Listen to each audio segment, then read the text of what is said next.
Welcome everybody. I want to talk about some of the pros and cons with Skull and Bones. I've got a little bit over probably 35 hours, 40 hours in the game, and I'm really enjoying it personally. And I just want to tell you some of my experiences that I've found.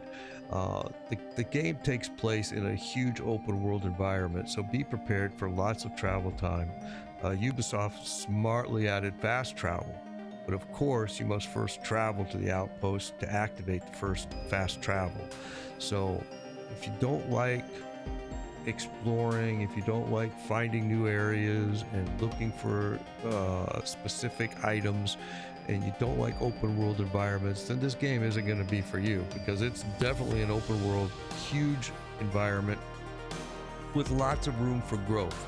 And Ubisoft has already given us their season layout for the year. I mean, there's several seasons that they have planned, and you can see those if you visit ubisoft.com.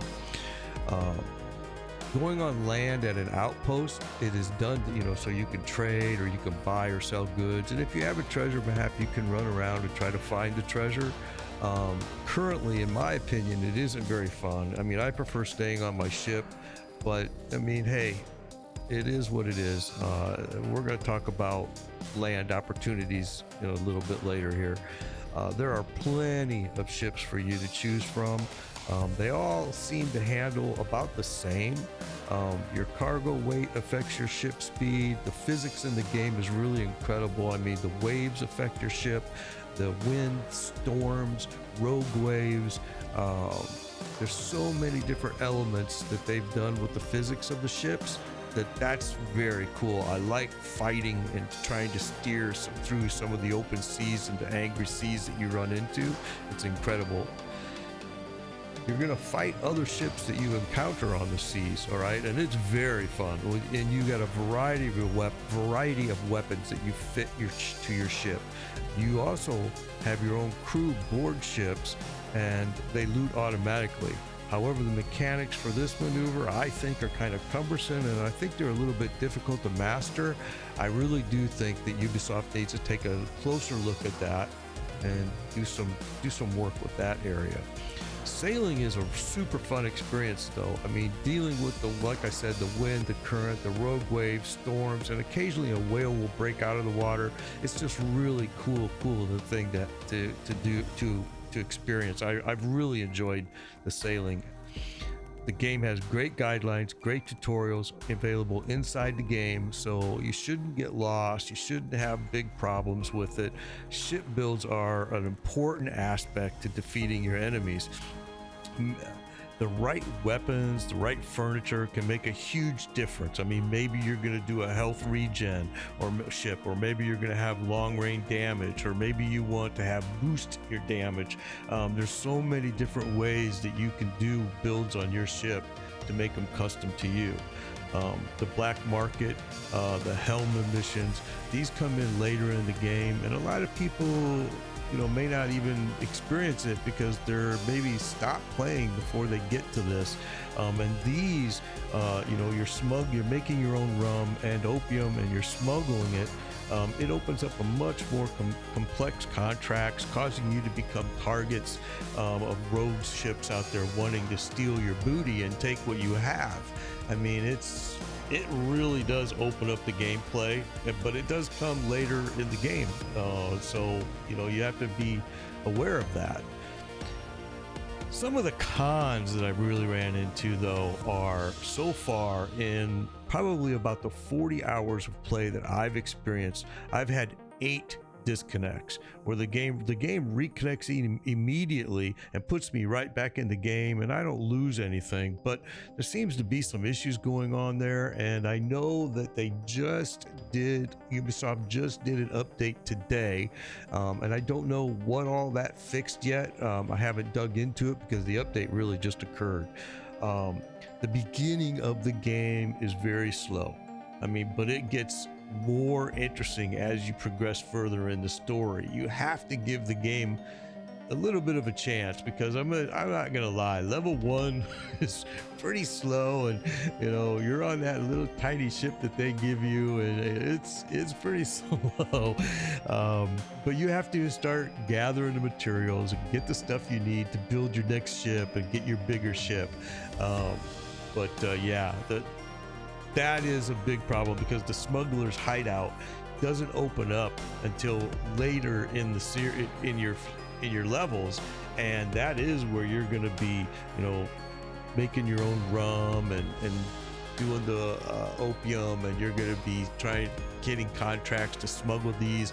You're also going to go and be stealing sugar cane so you can make these things. This really does open up a huge aspect of the game that is very enjoyable.